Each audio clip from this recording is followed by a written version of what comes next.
Ninao ujasiri kuambieni ndugu zetu mnaotufuatilia kwa njia ya mtandao kwamba Mungu amenipa neno kwa ajili yako, na naomba bakia hapo mpaka mwisho wa ibada, na nitakuombea ukiwa huko na neema ya Mungu itakutana na wewe. Na washirika wenzangu tulioko hapa, ninao ujumbe kutoka kwa Bwana.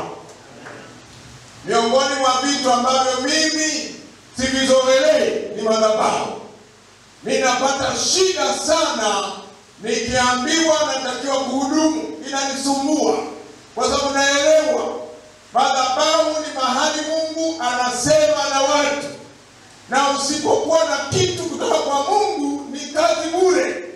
Na nimesumbuka toka usiku, nikamwambia Bwana, nitasema nini na kanisa lako? Watu wa Mungu, nyinyi ni wa thamani sana kwa Mungu, na Mungu anawawazia nyinyi mema usiku na mchana. Na hata menyu yenu anaiandaa mwenyewe, anajua unatakiwa ule nini saa ngapi. Bwana Yesu asifiwe sana. Mungu amenipa neno kwa ajili yako, na naomba twende kwa pamoja.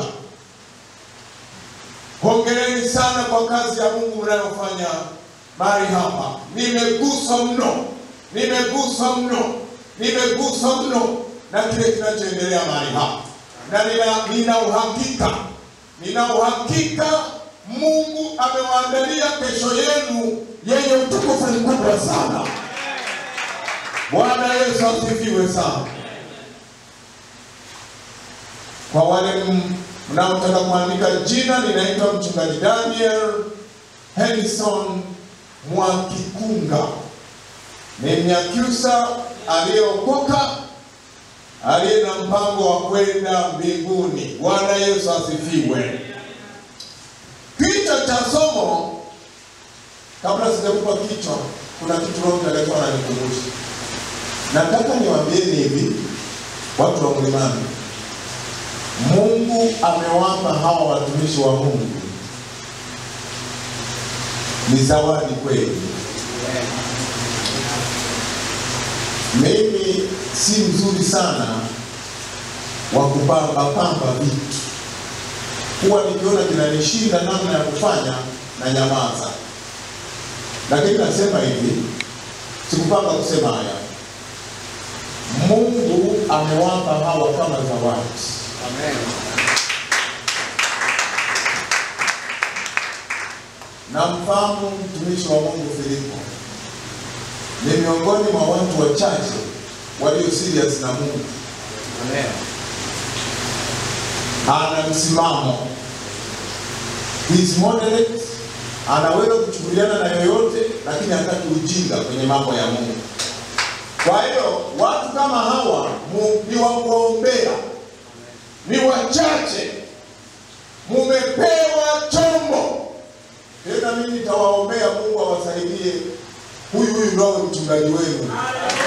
Wapendwa, mumependelewa na Bwana. Bwana Yesu asifiwe sana. Neno kichwa cha somo kinasema, kama sio wewe nani? Kama sio sasa lini? Kichwa cha somo, kama sio wewe nani? Kama sio sasa lini? If not you, who? If not now, when? Kini cha somo, theme, kuitika wito wa Mungu kwa uaminifu na kujitoa. Kuitika wito wa Mungu kwa uaminifu na kujitoa. That's the theme. Responding to God's call with faithfulness and dedication. Responding to God's call with faithfulness and dedication. Sasa ndio wakati, na wewe ndio mhusika. Mungu hana mtu mwingine zaidi yako. Nirudie, Kuna mtu hajanielewa? Tunapoongelea mlimani, wewe ndiye mtahiniwa sahihi wa majira haya. Yani ndio wewe hapo. Na wakati uliokubalika kwa ajili yako ni huu tunaoongea hapa, ni sasa. Usisubirie uko mbele ukijua kuna wakati mwingine. Ni huu ulionao. Na ni nani? Ni wewe. Mungu amekuleta hapa mlimani, iko agenda. There is God's agenda for you here. Na Mungu mpendwa amekwisha kuamini tayari. Hivyo. Mungu anawaita watu ambao sio wakamilifu, anawakamilisha wakiitika. Anasema njoeni kwangu nitawafanya kuwa. When he calls us, he makes us into something. Njoeni kwangu nitawafanya kuwa. Umeitwa, uko hapa mpendwa, na majira ndo haya. Wewe umebeba agenda ya Mungu. Kama sio wewe nani? Kama sio sasa lini? Hakuna mkubwa, hakuna mdogo. Wote tumeitwa kwa agenda maalum.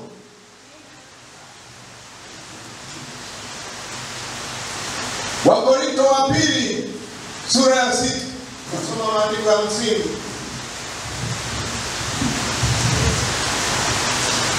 Ndugu zangu mlioko online, twende pamoja kufungua Biblia na wewe kwenye kitabu cha Wakorintho wa pili sura ya 6 mstari wa 1 na wa 2. Kama kuna msomaji mzuri tusaidiane kusoma.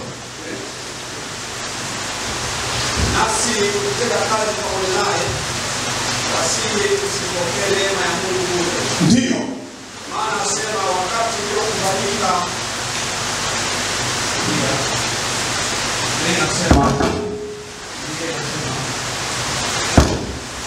Nasi tukitenda kazi pamoja naye, ndio tawasihi msipokee neema ya Mungu bure. Ndio Kwa maana asema wakati uliokubalika nalikusikia, siku ya wokovu nalikusaidia. Sawa. Tazama wakati uliokubalika ndio sasa. Ndio. Tazama siku ya wokovu ndio sasa. Wakati uliokubalika ni lini jamani? Ni sasa. Yani the present moment ni sasa. Wakati uliokubalika, anasema hivi, msipokee neema ya Kristo bure. Yani manake hivi, do not misuse the grace of God that you have. Yani maana yake una kila resources za kiroho ambazo Mungu anategemea kufanya kitu. Usitumie neema ya Mungu bure. Umepewa vitu vya kutosha vya kufanya uwe game changer. Wewe ni jitu la Mungu linalotegemewa na Mungu kwenye majira yetu. Simama mpendwa, tumika kwa nguvu. Huna muda mwingine, ulioko ni huu na musitaniwa wewe. Yesu asifiwe sana. Wakati uliokubalika ni upi jamani? Yohana sura ya 9 mstari wa 4. Yohana sura ya 9 mstari wa 4. Tutasoma pia Yohana sura ya 4 mstari wa 23. Tuanze na 9:4 hapo. Ndugu zangu wa mtandaoni, twende pamoja. Biblia inasema, ndio imetupasa kuzifanya kazi zake yeye aliyenipeleka. Maadamu ni mchana. Ndio. Usiku waja asipoweza mtu kufanya kazi. Anasema hivi, tunapaswa kufanya kazi ya Mungu sasa hivi kwa sababu mazingira yanaruhusu. Lakini mazingira yanakuja mbele ambayo hakuna atakayeweza kufanya kazi. Usifikiri nguvu ulionayo hiyo itaendelea hiyo milele. Hamna. Majira ulionayo ni ya muhimu mno kuyatumia vizuri. Mshike begani mwenzako, mwambie majira ulionayo haya ndio majira ya kutumika. Koma.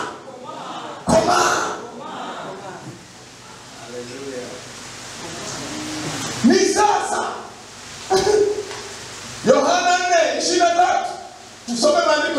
kwanza, alafu twende kwenye mafafanuzi. 4:23. Ndio. Lakini saa inakuja, nayo sasa ipo, Unasikia?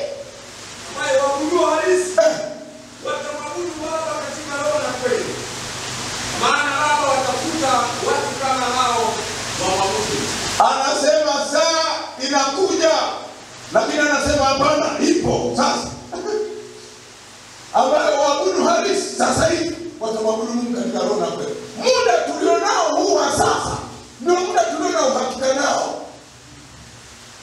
Huna uhakika na kesho yako. Uhakika ulionao ndio huu hapa.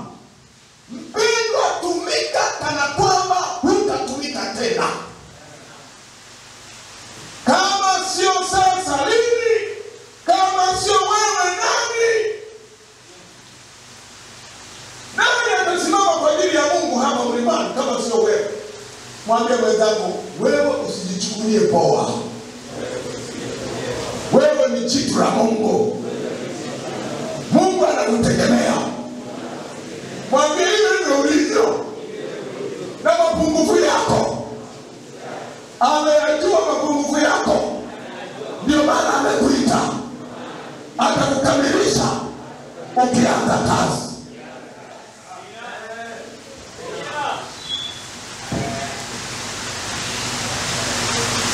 He calls the imperfect and he perfects the called. Mungu huwaita wanyonge, alafu huwawezesha akawatuma watu wafanye kazi. Mungu hapendani vitu vya bure.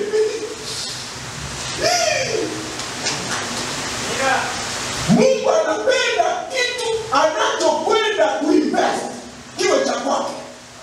Anakuchukua from nothing, anakuunda, anakupeleka, alafu unakuwa jitu. Watu wanasema hakika Mungu yupo. Kwa nini?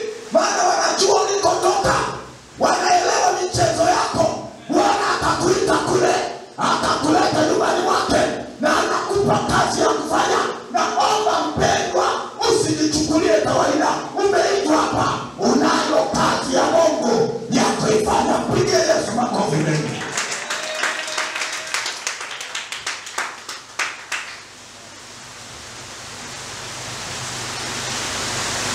Ujumbe wa leo unatutia moyo kuendana na kalenda ya Mungu. Niko hapa kukutia moyo. Endana na kalenda ya Mungu. Huna muda wa kupoteza mpendwa. As young as you are, you have no time to lose. Tumia muda wako wa ujana wako vizuri. Mpendwa, tumia muda wa ujana. Ujumbe huu Mungu amenituma nikwambie hivi, huna muda wa kupoteza. Ingia kwenye kalenda ya Mungu, tembea na Mungu. Na Mungu atakushangaza.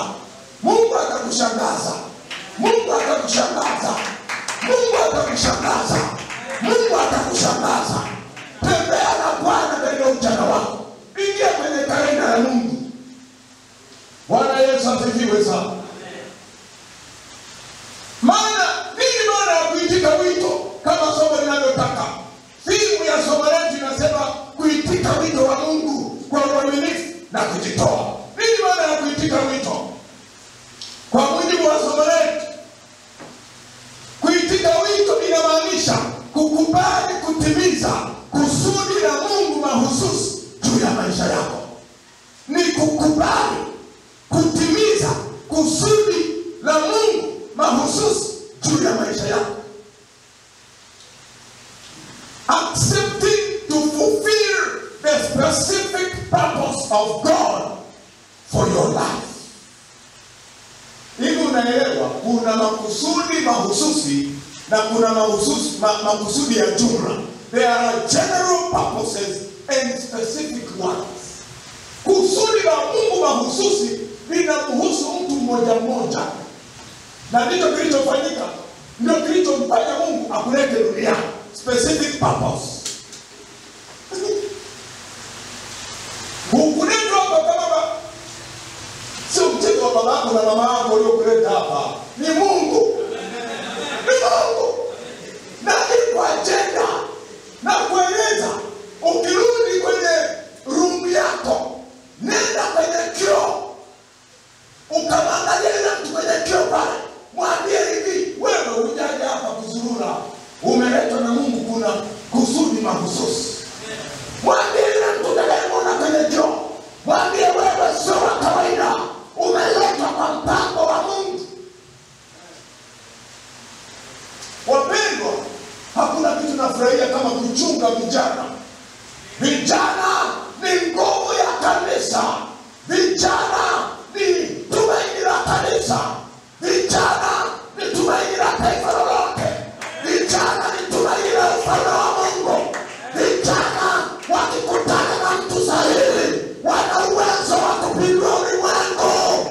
Vijana, Biblia imetusema vizuri, tumeushinda ulimwengu. Pigia Yesu makofi mengi. Mpendwa, una agenda kubwa. Mwambie mimi, jiseme mwenyewe, jipige kifuani, sema mimi sio wa kawaida. Nimekuja hapa kwa mpango maalum. Kuitika wito, lipo kusudi mahususi ambalo Mungu alikufanya ule duniani, lazima ulitimize. Lini? Leo. Nani? Wewe.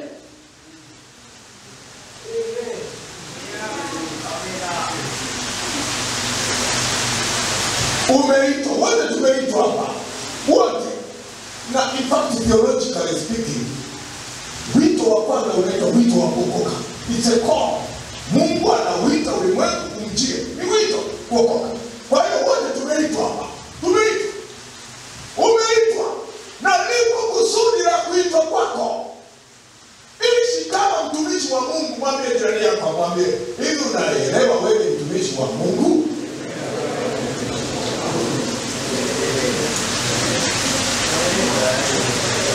Mwambie, acha maisha ya holela.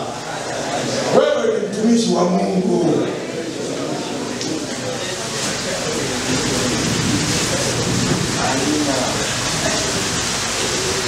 Kama sio wewe, nani? Kama sio sasa, lini? Kuitika wito wa Mungu wakati mwingine ni kusimama eneo la vita ili kumruhusu Mungu akutumie kama chombo chake cha vita dhidi ya adui zake. Nini maana kuitika wito? Wakati mwingine ni kusimama eneo la vita ili kumruhusu Mungu akutumie kama chombo chake cha vita dhidi ya adui zake. Wewe mpendwa, as young as you are, Mungu anategemea wewe anapopigana na adui zake akutumie wewe kama chombo. Wewe hapo ulipo, tunaposema kuitika wito ni kuruhusu utendaji wa Mungu juu ya maisha yako ili Mungu aweze kupambana na adui zake. Unaoneje kijana mbichi kama wewe, unakutana na bonge la pepo limevaa mto, alafu pale unaongea kimamlaka jina la Yesu. Unakuwa ni Mungu anapigana na adui zake kupitia wewe. Kuitika wito ni kusimama eneo la vita, kumruhusu Mungu ayatumie maisha yako kupigana na adui zake. Unakwenda pale kama jitu la Mungu, unaamuru pepo zinatoka, maana umesimama kama chombo cha Bwana. Hakuna kitu sipendi kama kijana ambaye hajitambui, yupo kanisani hajitambui na anaishi kama sio mtumishi wa Mungu. Wapendwa, as young as you are, wewe ni mtumishi wa Mungu, na maanisha usifikiri na kutania. Wewe ni jitu la Mungu. Unaamua tu kulala tu.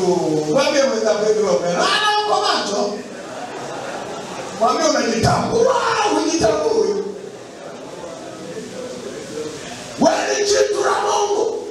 Na uko hapo kusimama eneo la vita, kuruhusu Mungu ayatumie maisha yako. Tunataka vijana wanaokwenda kupambana na nguvu za giza, wanaokwenda kupambana na wenye dhambi, wanaokwenda kupambana na waliokata tamaa, wanaokwenda kuteka mateka, wanayoleta nyumbani mwa Bwana, wanayoleta nyumbani mwa Bwana. Tunataka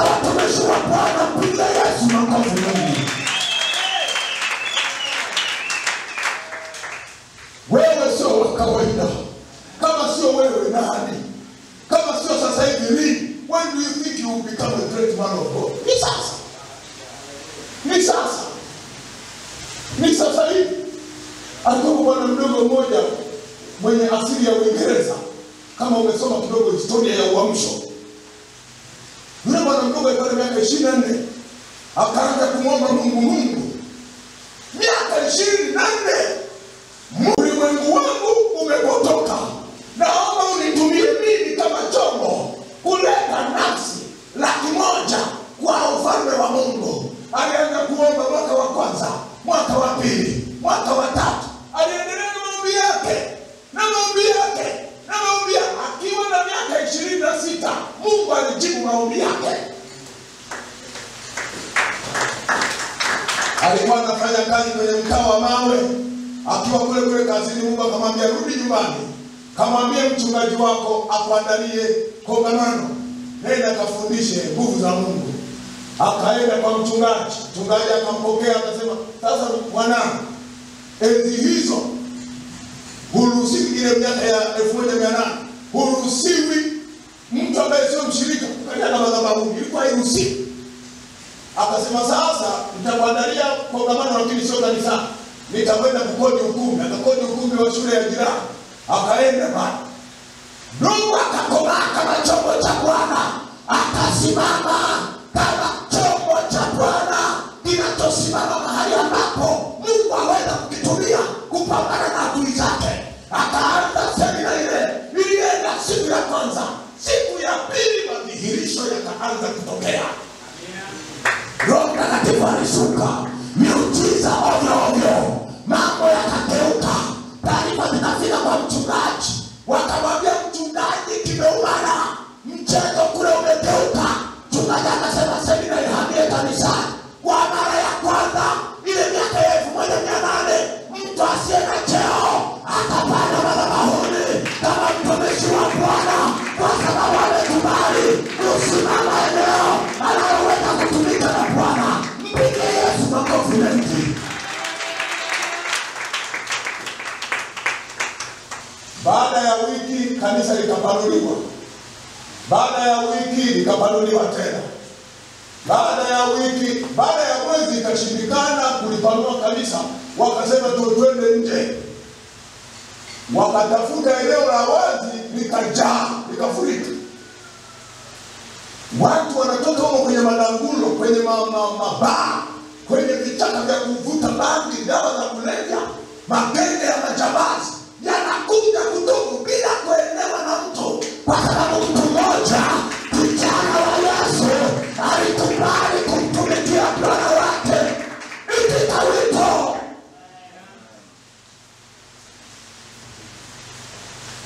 Amini usiamini, uamsho ulianza ukaenda mpaka Marekani. Uamsho wa bwana mdogo mmoja anayefanya kazi kwenye mkawa mawe, kwenye machimbo ya mkawa mawe, migodi na machimbo ya mkawa mawe.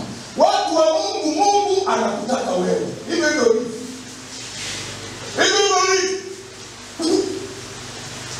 Kama sio wewe nani? Usemi huu unamaanisha hakuna atakayetimiza kusudi la Mungu mahususi juu ya maisha yako isipokuwa wewe mwenyewe. Na hicho ndicho kilichokuleta duniani. Iko hivi. Mipapai ikigoma leo kutoa matunda, hakuna matunda mengine yatakayootesha mipapai. Haya, miembe itaendelea kutoa miembe, michungwa itaendelea kutoa michungwa. Mipapai ikigoma, mchezo unaishia hapo. Na wewe, kuna watu wanasema hivi, ukilingalinga kwa Yesu, sikatai Yesu ana watu wengi. Lakini when it comes to specific call, jambo uliloitiwa kama hutalifanya, imeisha hiyo. Imekwisha.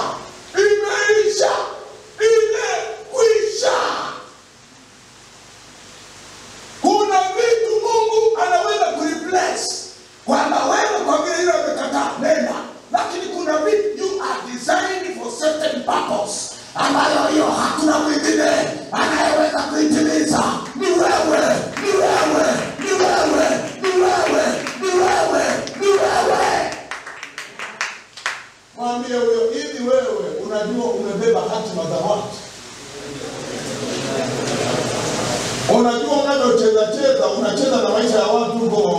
wanaokusubiria.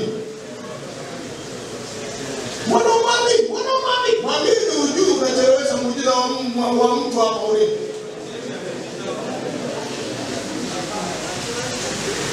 Kuna mtu hatapata mpenyo mpaka maisha yako yatamkuse. Umeitwa kwa kusudi maalum. Umeitwa kwa kusudi maalum. Umeitwa kwa kusudi maalum. Ni majira ya kuachana na mambo ya kawaida. Twende kwenye viwango. Turudi kwenye nafasi yetu. Ni majira ya kwenda kwenye viwango vyetu. Ni majira ya kwenda kwenye viwango vyetu. Ni majira ya kwenda kwenye viwango vyetu.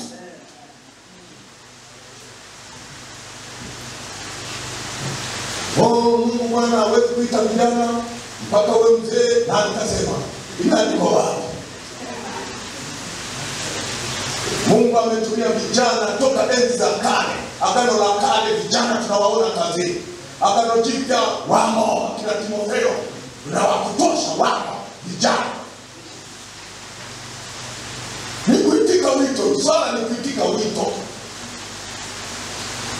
Wewe usiposimama unamnyima Mungu haki ya kukutumia. Unambania Mungu maisha yako. Mwambie jirani yako, acha kumbania Mungu maisha yako bwana. Mchezo gani hiyo? Mungu anakuja, anatamani atumie maisha yako. Akisogea anakuta, anasikia harufu fulani hivi. Sasa unaondoka huyu. Na ukiambiwa kuoga hutaki. Anataka kuoga. Mwambie mwenzako umeoga wewe, haondoka wewe. Sisi hatunuki. Tumeoga kwa damu ya Yesu. Tumeoga kwa damu ya Yesu. Tumeoga kwa damu ya Yesu. Tumeoga kwa damu ya Yesu.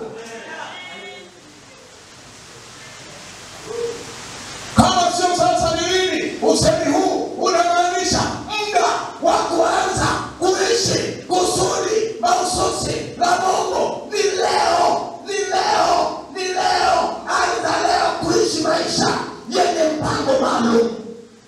Mwambie achana na maisha ya kiholela bwana. Yamepitwa na wakati.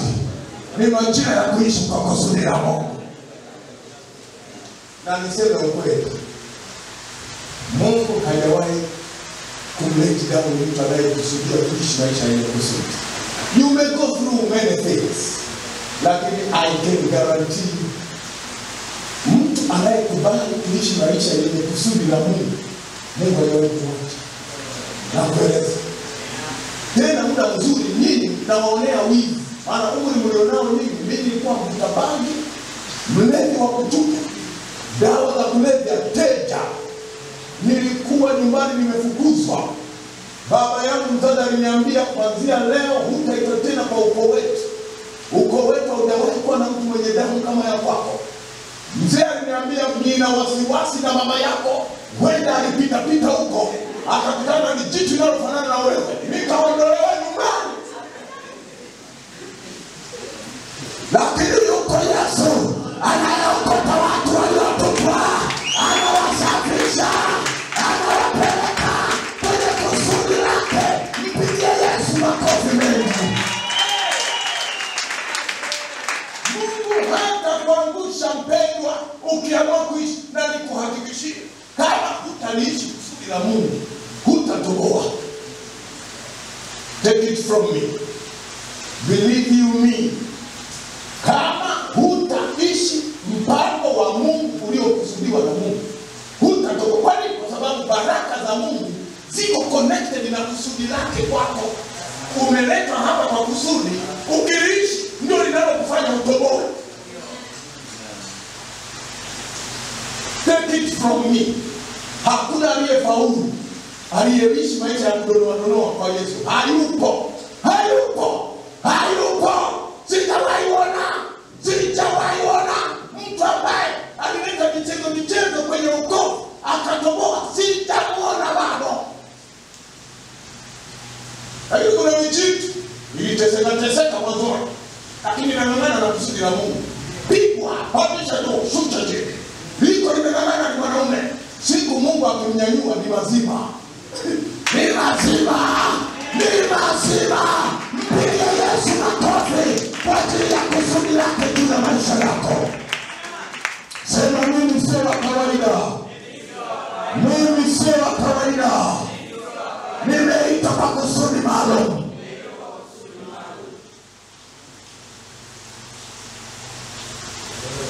Usemi huu nimeunukuu, sio wangu.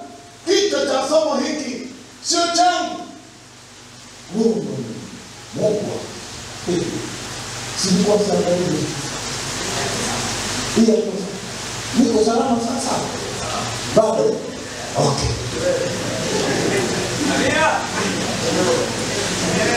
Root meaning ya usemi huu sio wangu, nimeiba mahali. Kama sio sasa, lini? Kama sio wewe, nani? Nimeiba huu usemi. Baada ya kupata ujumbe huu, nikakwenda kuufuatilia huu usemi, nikagundua aliyeanza kuutumia ni maarufu sana, mwalimu maarufu wa neno la Mungu, anaitwa Rabbi Hillel. Yeye alikuwa ni mtu aliyeishi miaka ya zamani zile, mwaka ule wa 110 kabla ya Kristo mpaka mwaka wa 10.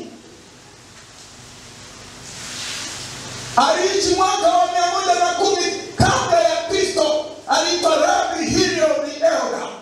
Huyu bwana, he was a highly Rabbi Hillel the Elder was highly influential in Jewish religion. He was a scholar and a teacher of the temple. Huyu bwana alisema haya maneno akimaanisha hivi: wewe usiposimama kwa ajili yako, unajinyima haki ya kumpa Mungu nafasi ya kukufanya wewe kuwa mtu maarufu. You will not be famous unless you become what God has intended you to become. Huwezi kuwa maarufu mpaka umemruhusu Mungu akufanye kuwa vile alivyokukusudia uwe. Kubali maisha yako Mungu anatumie. Kubali mpendo. Kwanza, you lose nothing when you allow God to use you. Utafaulu zaidi yako. Amen. Mwambie mwenzako, hivi unajua unajinyima kiasi gani baraka unapochelewa? Mwambie hivi vitu unavyotafuta waweza kuvipata bila kutumia nguvu unayotumia sasa hivi. Wewe unachotakiwa kufanya, kubali kutumiwa na Mungu. Rabbi Hillel, mtu mwenye heshima sana katika Torati, katika imani ya Kiyahudi, anatoa usemi huu, na mimi nimeutohoa, lakini mimi nasema na wewe na ninasema na nafsi yangu kwamba wapendwa, tujachelewa. Muda tulionao huu tunaweza kuanzia hapa. Unaweza kuanzia hapa. Yamelekana huko hapa. Bado una vitu viwili vinakusumbua. Mungu amenituma kwako nikwambie, umekusudiwa maisha ya utukufu. Achana na maisha ya kawaida. Wewe you are better than that. Maisha yako ni ya thamani kuliko ile unavyojiona. Rudi kwenye kusudi la Mungu. Rudi kwenye kusudi la Mungu. Rudi kwenye kusudi la Mungu. Mpigie Yesu makofi kwa ajili ya kusudi lake. Bwana Yesu asifiwe sana. Bwana Yesu asifiwe sana. Kweli kuu 4. Kweli kuu ya kwanza, hakuna mtu aliyekuja duniani kudhurura. Hayupo. Hata wale unaowaona wamechoka kule mateja wale, sio kazi yao ile. Walikuja kwa mission, lakini walipoileta down mission ya Mungu, Ibilisi akawadaka, amewapa hayo mazangazanga wanao hangaika nayo. Hakuna mtu aliyekuja duniani, hata kama alizaliwa mama yake alifanywa mabaya na wanaume kinyume na uhiari wake, mtoto akazaliwa, yule mtoto na kueleza hana mahusiano kabisa na chanzo chake cha kuzaliwa. Ameleta kwa kusudi. Ukiona nafsi ya mtu imezaliwa, mpango wa Mungu upo kwa ajili ya hiyo nafsi ya Mungu ya mtu. Mpige Yesu makofi, wewe sio wa kawaida. Mwambie mwenzako, hakuna aliyekuja hapa kuzurura. Tunayo mission ya Mungu. Kweli kuu ya pili, hatufanani. Hivyo usijifananishe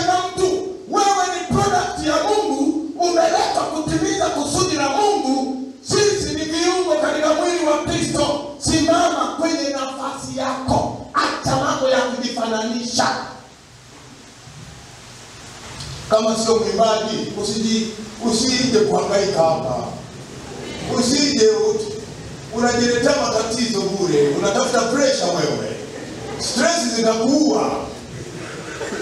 Kama wewe sio mwinjilisti, waachie akina Kiruwasha wao wanapiga injili.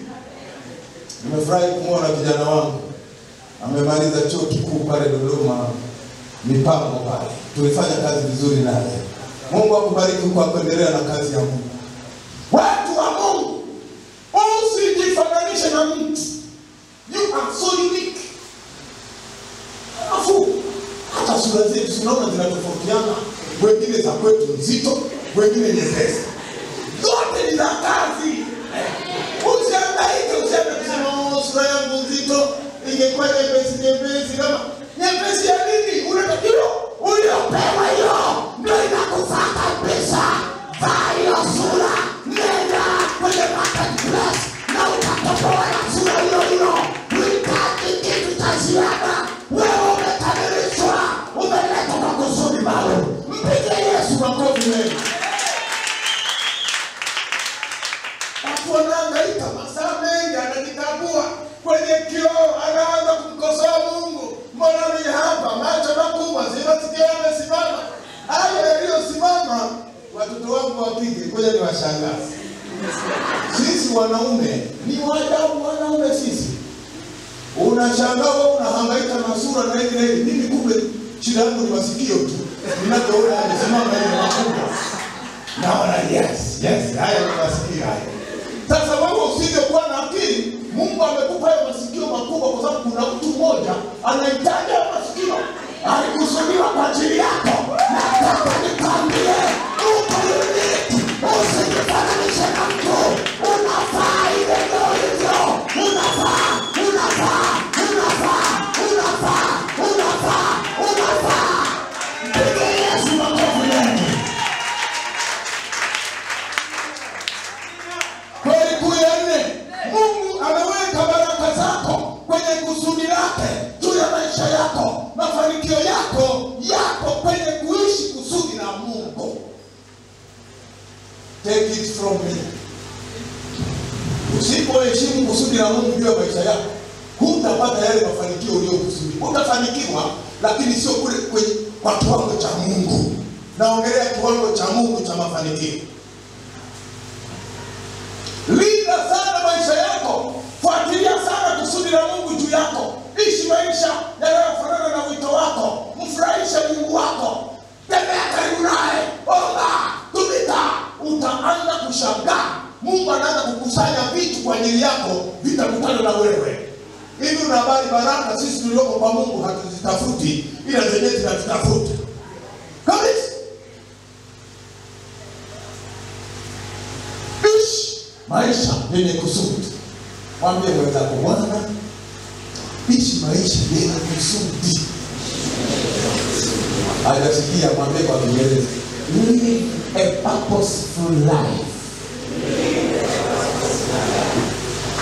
Mambo ya kiholela ya nini? Yaani mtu anatoka tuko, analala utafikiri kuku. Amelala. Hakuna kusudi lolote. Anafika pale. Unalala kama kuku. Wewe ukali ni mjomba wako wewe. Lazima unapokwenda kumalizia siku yako, unakwenda uweponi wa Bwana. Baba, nakwenda kupumzika na kuhitaji Yehova. Bwana, ninahitaji mkono wako. Linda wajirani zetu, linda wanachuo wenzangu, linda ndugu zangu, familia yangu. Tembea nasi Bwana. Unalala kama mtoto wa mfalme aliyewasiliana na mgeni. Unapoamka hivyo, unapokula hivyo. Yaani kuna vijana wanakula nimefakamia, chakula tonge la kwanza, la pili, la tatu wanashitoka. Yuko kumbe zinaomba tonge la tatu. Lazima tuishi maisha yenye kusudi la Mungu. Tunaishi kwa mpango wa Mungu, kwa utaratibu wa Mungu. Mpige Yesu makofi mengi.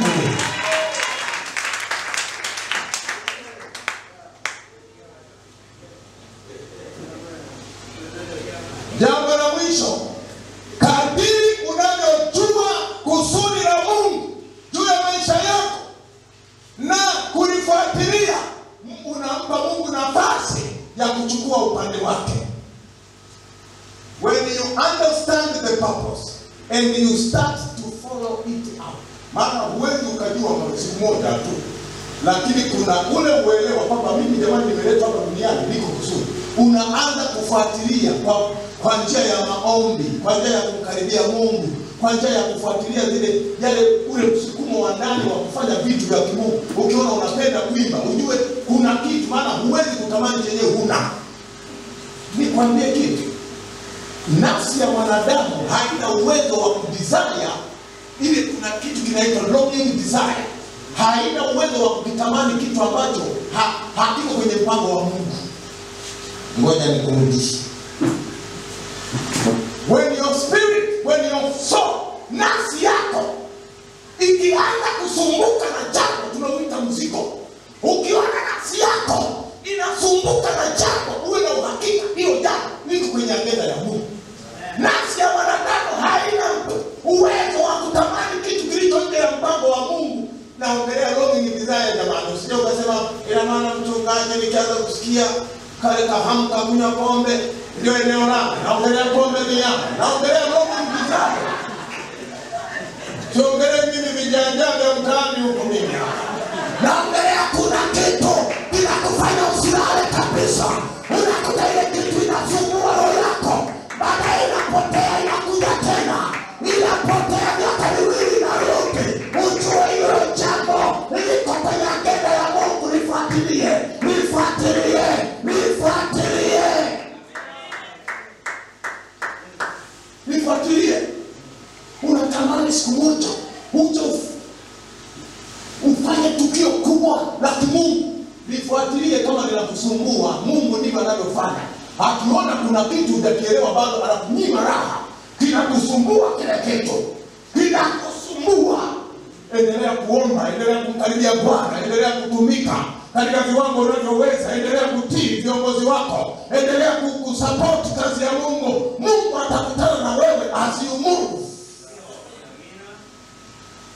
Usikae unasema ngoje Bwana hapa. Bwana nakusubiri Yehova. Niko hapa Baba nasubiri. Umesema nitafanya kazi gani Bwana? Umesimama. Utafanya kazi gani kwa kusimama? Usilete michezo wewe. Mwambie mwenzako kwa maana Yesu. Mpaka kieleweke. Kama sio wewe nani? Kama sio sasa lini? Nani? Unamsukumia nani wa mpira? Nani unamsukumia nani? Who will do your part? Who? Nani? Hakuna ambaye alianza tu pakubwa. Wote walianza padogo. Anza na wewe leo padogo. Alafu Mungu atakushangaza. Bwana Yesu asifiwe sana. Ngoja nikutazamishe kidogo kabla tujaenda kwenye kumalizia zile pointi 4 za mwisho. Nikutazamie mifano ya kusudi la Mungu kwa watu. Mifano, nikupe mifano tu. Kundi la kwanza ni kundi la wahudumu.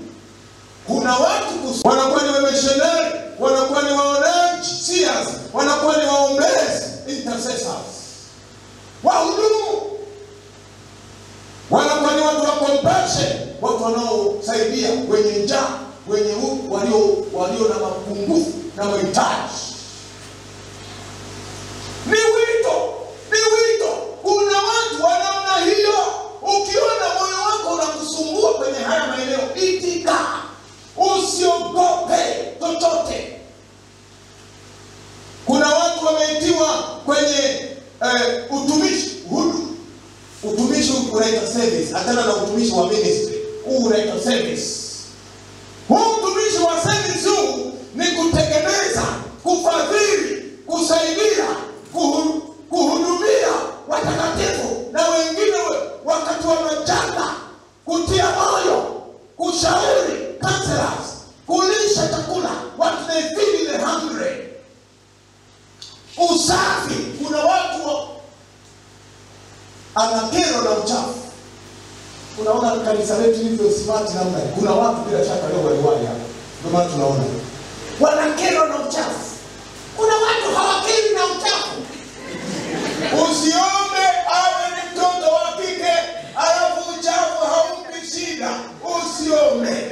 Unafika kwenye chumba chake, unashangaa kuna burungutu hapo limefunikwa na shuka sijui na kitambaa gani hapo. Ukiona mtu amefunika burungutu, weka kiulizo. Burungutu lifunika ile. Unafunikaje burungutu? Mwambie mwenzako kama ni wa kike, mwambie hivi kule hakuna burungutu kwako kule wewe. Hili lofunikwa. Kuna watu ambao kabisa wanakerwa na uchafu, ni kitu chao. Ukifika nyumbani kwake, well planned, ni utumishi. Wanatoka nao nyumbani, wanaoleta nyumbani mwa Bwana. Ni watu wanapenda vitu vizuri kwenye nyumba ya Bwana. Leo wataleta hiki kizuri, kesho analeta kile kizuri, kesho kutwa na design kitu. Ni utumishi. Mwambie mwenzako uwe na kitu cha kumwonyesha Mungu kwenye maombi yako. Unamwambia Mungu, angalia lile ua kwenye madhabahu Yehova, lile ua ni langu, lile ua uko nyumbani hapo, ua nyumbani hapo. Sio lazima ulete kitu cha mabilioni. Wewe fanya kitu kwenye eneo lako husika. Fanya kitu, tumika. Uwe na jambo la kumweleza Mungu. Hezekia ameletewa ujumbe na mtumishi wa Bwana Isaya. Anaambiwa Mungu amenituma, hakika utakufa. Tengeneza mambo ya nyumbani mwako. Hezekia akageukia ukuta. Alianza kumwonyesha Mungu matendo mazuri aliyoyatenda. Anamwambia Bwana, kumbuka niliyotendea mbele zako kwa ukamilifu. Mungu akaanza kufuatilia faili za Hezekia. Akashangaa, alianzisha revival pale Yuda, kukaanzisha revival fulani, na yeye Hezekia akachoma moto madhabahu zote za miungu ya kigeni. Mungu alivyochungulia kile faili akasema ni kweli, hawezi kufa mtu kama huyo. Akamwambia Isaya, rudi tena, mwambie ataishi miaka 15. Isaya anasema, Mungu tusaidishane. Nimetoka kumwambia sasa hivi kwamba atakufa. Alafu nani rudi akasema, nimesema rudi. Isaya akaanza kukimbia, akarudi kwa Hezekia, anamwambia mzee ameona faili zako. Ananiambia miaka 15 inakuhusu. Mpigie Yesu makofi. Utumishi, utumishi, utumishi, utumishi. Mwambie mwenzako, jirahisishie maombi. Uwe na jambo la kumwonyesha Mungu. Maombi yananoga lenye rejea. Sio baada shuka, shuka, shuka. Hivi shuka la kujifunika au unataka yeye atoke baba. Mungu wako ni shuka wewe, baba shuka, shuka, baba shuka, shuka, shuka. Mpaka Mungu amekukariri. Unapokuja anamwambia malaika Gabriel, anasema shuka, shuka kaja. Anasema amekuja, anasema wewe utasikia tu sikia. Unaanza kushuka. Anasema si nilikwambia Gabriel, kaja. Mwambie mwenzako usishuka.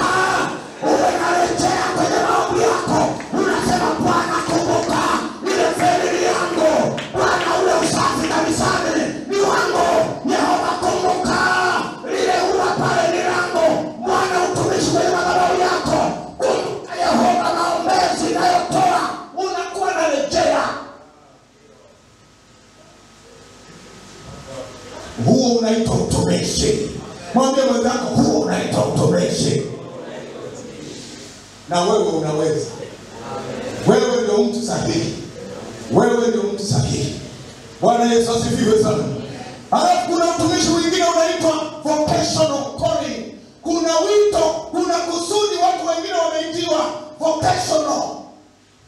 Wanaitwa kuwa madaktari wa kutibu watu. Wengine ni wanakuwa ni wanajeshi, wengine ni walimu, wengine wahasibu, wengine ni wakulima, wengine ni wafanyabiashara, wengine ni wanasayansi, wengine ni wafumbuzi, innovators, wengine ni wafugaji, wengine ni wajenzi, masons, wengine ni wahandisi, wengine ni wachoraji, artists, wengine ni waimbaji, wengine ni designers na kadhalika.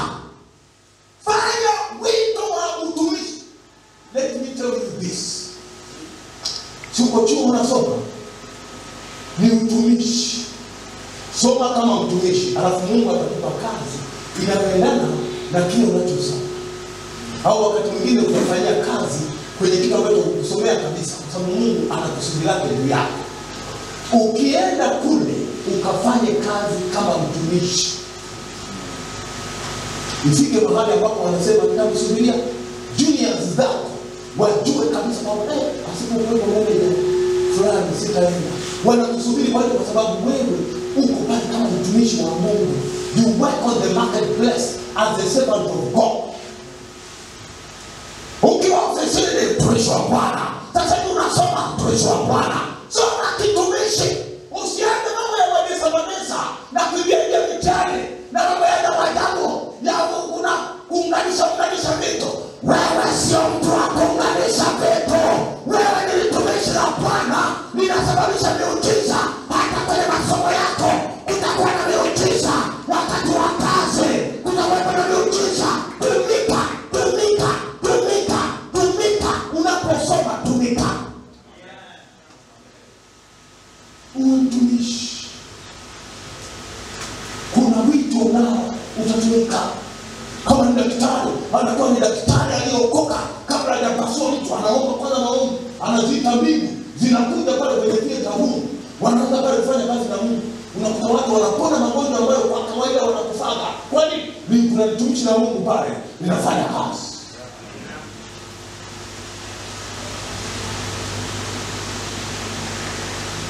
Sasa kuna huu wito wenyewe hauna kundi maalum. Kuna watu wameitwa kuwa jicho la kanisa. You are the eyes of the church. Akikaa tu hapa anaona kanisa kama lilivyo. Macho ya kanisa. You see vision. Kanisa lielekea wapi? Majitu hapo. Na mtumishi wa Mungu ukiona vipawa vinazaliwa, vitumie. Use them. Kuna wajitu nikikushauri jambo unakuta ukitekeleza kweli vitu vinatokea vikubwa. Wanaitwa jicho la kanisa. Sasa siongeleni watu wenye kiburi mimi. Kuna watu wanajifanya jicho la kanisa. Yaani anafanya kiburi na kutishia pale kanisani. Anaanza kutishia wenzake. Nimeona hapa moto kutoka pande za kusini.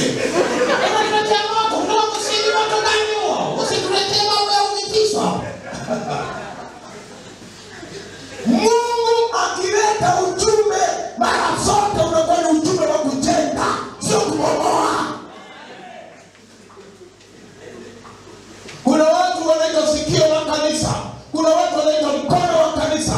Kuna watu wanaitwa miguu ya kanisa. Hawa ni wazee, watu wanaotumika na mchungaji. Wanakwenda kule, wanahakikisha kanisa linatembea, wanalipeleka kanisa nje, wanaitwa miguu ya kanisa. They let the church go out and meet the people. Miguu ya kanisa. Lakini kuna watu ni utumwa wa kanisa. They digest things for the church. Waombeza, wanazalisha vitu. Hawana ubinafsi. Wanachakata vitu na wanavisambaza mwili mzima. Amen. Watumishi hao tunaongelea hapa. Unaangalia mahitaji ya watu na unakutana nayo katika kiwango chako kile kidogo. We start small always. Hapo umerubika vitu kule, watu wana shida, viko tu pale, huna mpango. Hamna utumishi wa pendo, unaanza kidogo baadaye unashangaa Mungu anakupa huduma kubwa kwenye ile eneo husika. Bwana Yesu asifiwe sana. Napomalizia napenda nikupe mambo haya manne, niruke hivi vingine. Nikupe kipengele cha mwisho, aina mbalimbali za wito wa Mungu kwa mtoto wa Mungu binafsi. Personal dimensions, different dimensions of God's call for your life. Aina mbalimbali au mifano mbalimbali ya wito wa Mungu juu ya maisha yako binafsi. Wito wa kwanza, ndugu zangu tulioko mtandaoni, twende pamoja. Wito wa kwanza ambao kila mwanadamu amepewa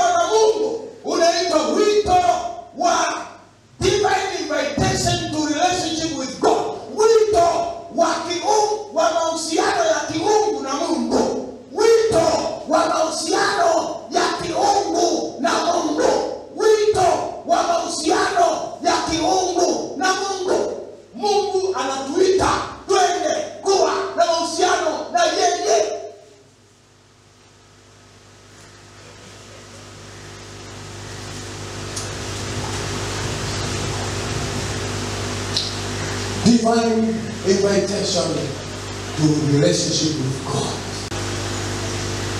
Anatoa wito wa kumkaribia. Unajua kuna wakati tunafikiri we assume as if ili Mungu atusogelee, we need to do something.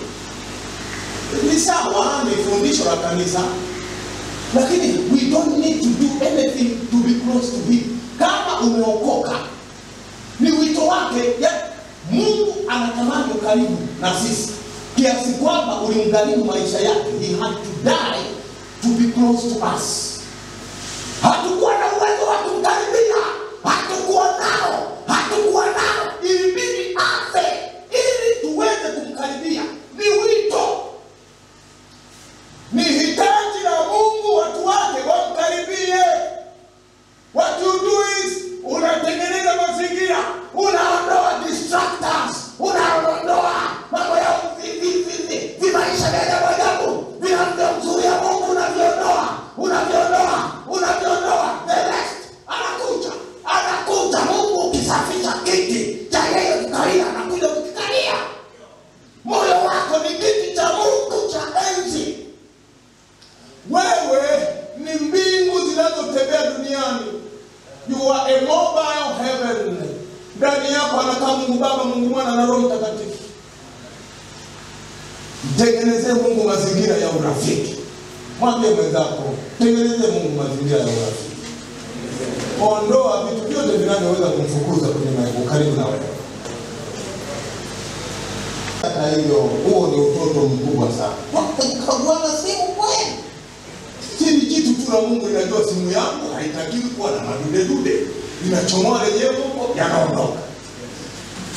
Lakini huenda tungepewa hiyo ruhusa, kuna watu wangetelekeza simu zao. Unasema simu ya nani? Kimya. iPhone hizi za bei kubwa, zinajua ni iPhone za bei kubwa. Simu nadhani ndio kama hizi za bei kubwa. Ya nani? Kimya. Unasema basi ni yangu, kama hakuna naye kitu, naondoka nayo mpaka mafuta wa Bwana. Na inakuwa yangu, maana haina mtu. Ya nani? Bado mtu anaona ule mchezo ulioko kule ni mtiti mkubwa. Potelea pote, ibaki huko kwa pasi. Atajuanga wenyewe huko.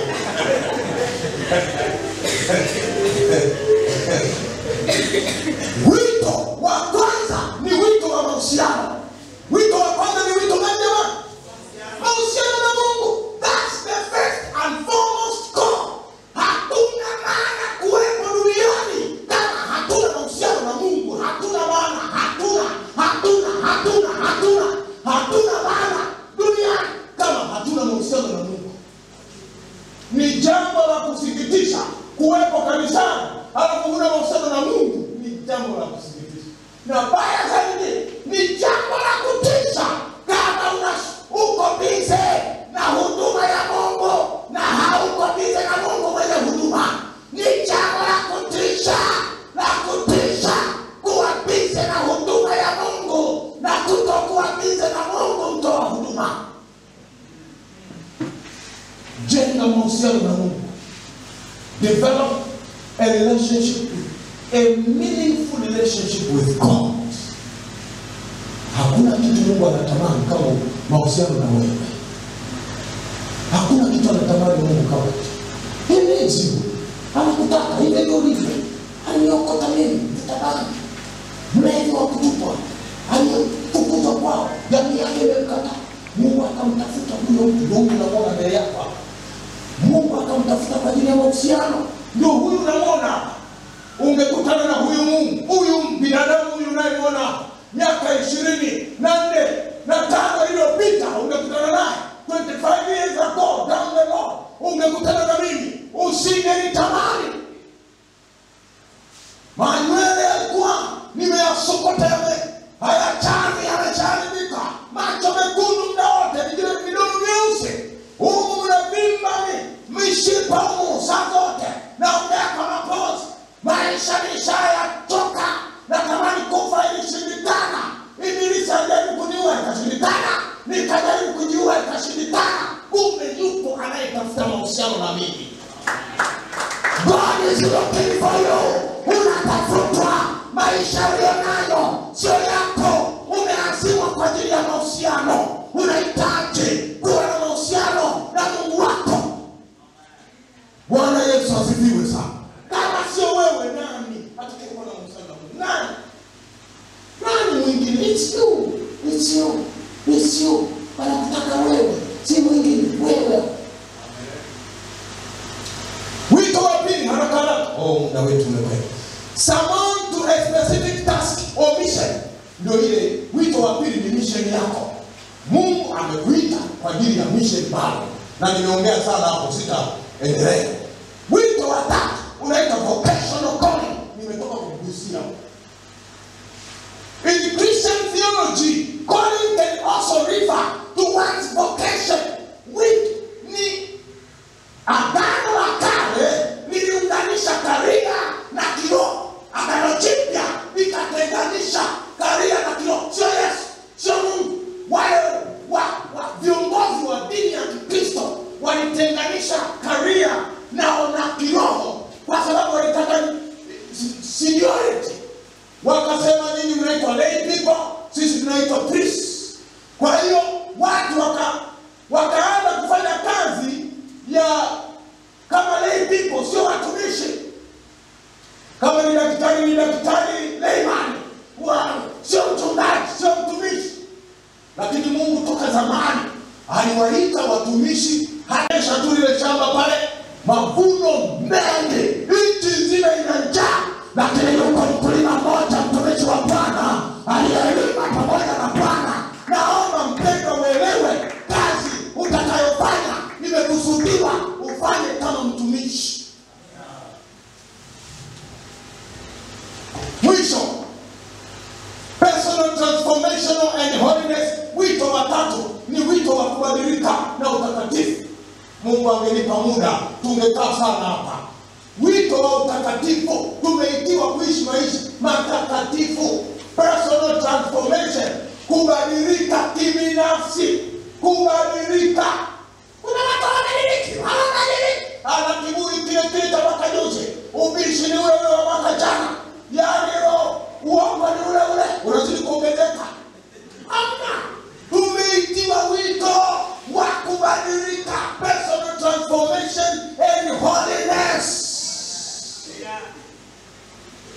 Tunaiona Egypt jana ilikuwa ni uongo, ninaanza kupambana na ule uongo. Kuna watu ni waongo hata kwenye vitu ambavyo hakuna ulazima. Hakuna. Yaani hutakufa usipoongopa. Hufi, hakuna refuge. Nilikuwa mbele nani hapo sima. Shangazi yangu yuko Belgium. Belgium, shangazi yangu yuko Belgium wewe. Shangazi yako yupi? Wa Belgium. Jamaa, dunia hii. Jambo la tano na la mwisho, wito tunaoitiwa na Mungu is an invitation to a divine appointment. I love this. Genesis 1, Mwanzo sura ya kwanza mstari wa 26 mpaka 28. Tusome hapo, alafu tusimame tuombe maombi ya kuainisha kipindi chetu. Kwanza mstari wa 26 au soma tu wa 26 tu. Mungu akasema, na tumfanye mtu kwa mfano wetu. Sawa. Sura yetu. Sawa. Wakatawale samaki wa baharini. Na ndege wa angani. Na wanyama na nchi yote pia. Sawa. Na kila chenye kutambaa kitambaacho juu ya nchi. Kama ulikuwa na maswali, kwa nini nipo? Mwanzo 1:26 inakujibu kwa nini upo.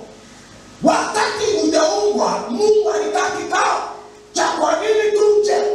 Tumekuja ili tutumike, kutawala pamoja na Mungu, kutawala uumbaji wa Mungu, to be managers of God's property, to work on behalf of God, to subdue and control the earth and everything in it.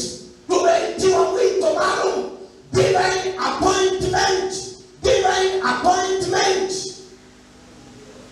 Mimi kama nimesikia mshirika nishatangaza kanisani, una unahama mtaa kwa sababu kuna wachawi, unatekwa kanisa. Kwa sababu divine appointment uliyoitiwa umeshindwa. Wachawi wanataka wahame kwa sababu mwana wa Mungu amehamia ule mtaa, lazima kuharibike kule. Divine appointment, tumeitwa kwa wito maalum wa kutawala. We are managers. Hili neno manager limetoholewa tu kwenye Biblia. Manager kimsingi anaitwa wakili wa mali za Mungu, anaitwa manager. We are managers of God's treasure. Sema mimi ni manager wa God's treasure.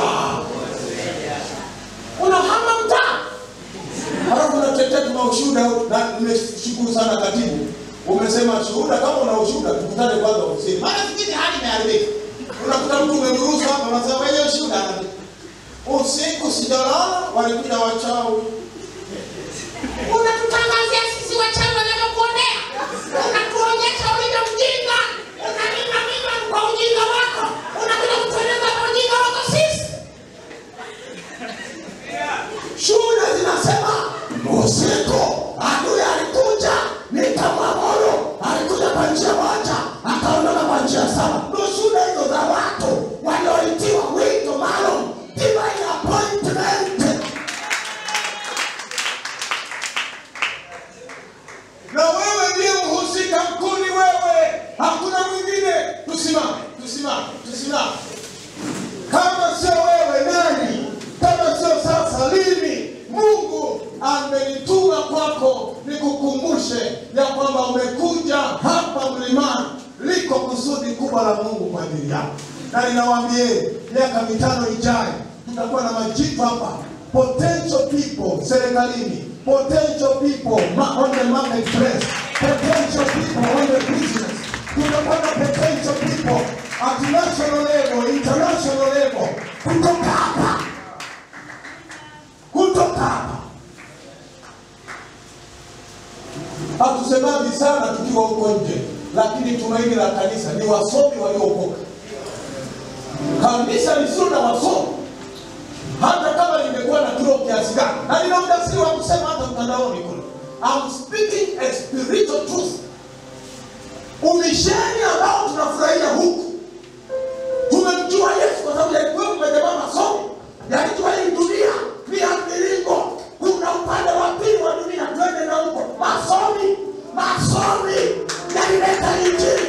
Unaoneje wamekuwepo wajinga tukule, wangeendelea kwa bodo na kulialia na kuomba kule, tusingepata neno. Mungu hutumia majengo aliyoyaandaa kielimu, yakawa na kiroho kizuri, anayatumia kwa mambo makubwa.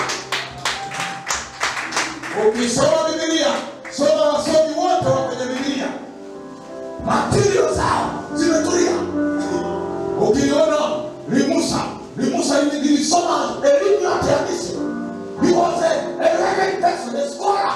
Na lijamaa unaona, linapofanya kazi ya Mungu, liliandika peke yake vitabu 5. Mwanzo, Kutoka, Mambo ya Walawi, Hesabu na Kumbukumbu la Torati peke yake. Anaandika vitu very rich. Kuna wengine wamekuwa tu wanaandika hapo. Soma vizuri. Kuna watu ni watumishi wa Mungu wazuri tu, tunaweka manabii wadogo. Mwingine ameandika karatasi kimoja. Uwezo wake unaishia karatasi moja, one page. Amejitahidi, Biblia inasema akamkuta anachunga ng'ombe, akamwita kule, akaandika ukurasa moja. Unaishia hapo, mtumishi wa Bwana. Nenda kwa Isaya alikuwa msomi, ameandika volumes and volumes. Isaya, ukisoma kitabu cha Isaya, soma kurasa. Ukasome kurasa, usisome sura. Sura zinakupoteza. Soma kurasa za Isaya kuanzia sura ya kwanza mstari wa kwanza mpaka mwisho, utashangaa. The volume of Isaiah, very big. Unataka nikwambie nini? Agano Jipya kuna bwana mdogo Paulo, jitu la Mungu. Vitabu Agano Jipya ni 27 jumla. Yeye aliandika 13 peke yake. 13 peke yake, 13. Akawaachia wenzake wakaonekana wale vitabu vingine. Katika 27 kachomoa